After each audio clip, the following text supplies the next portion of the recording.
मासु खाँदा धन धर्मै नासिन्छ मरेपछि नरकको बास हुन्छ मासु खाँदा धन धर्मै नासिन्छ मरेपछि नरकको बास हुन्छ मासु खाउने झोल पनि खाउने यमराजले रेड बाको कान पाउने मासु खाउने झोल पनि खाउने यमराजले रेड बाको कान पाउने मासु खाँदा धन धर्मै नासिन्छ मरेपछि नरकको बास हुन्छ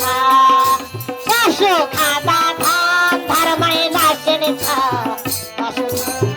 नरकको बास हुन्छ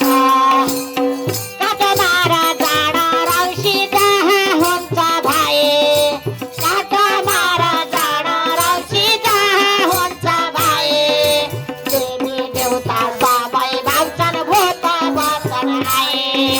देवी देउता सबै भाग्छन् भूत बस्छन् आए धन धर्मै नासिन्छ मासु खाँदा धन धर्मै नासिन्छ मरेपछि नरकको बास हुन्छ मैले भने अहिले 12 ले भन्दैछ हाम्रा छोरा छोरी मारी तिमी मासु खान्छौ हाम्रा छोरा छोरी मारी तिमी मासु खान्छौ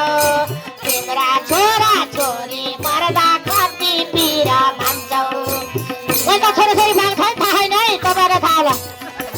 तिम्रा छोरा छोरी मर्दा कति पिर मान्छौ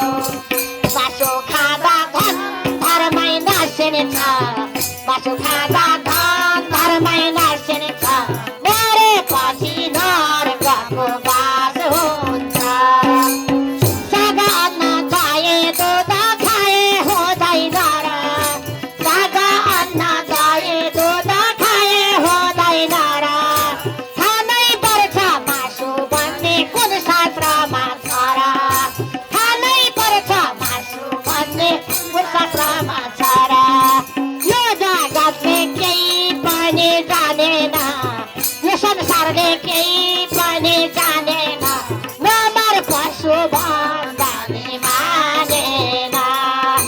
यो जगतले केही पनि जानेन यो संसारले केही पनि जानेन नमर पशु भन्दाले मानेन कृष्ण कन्हैया कि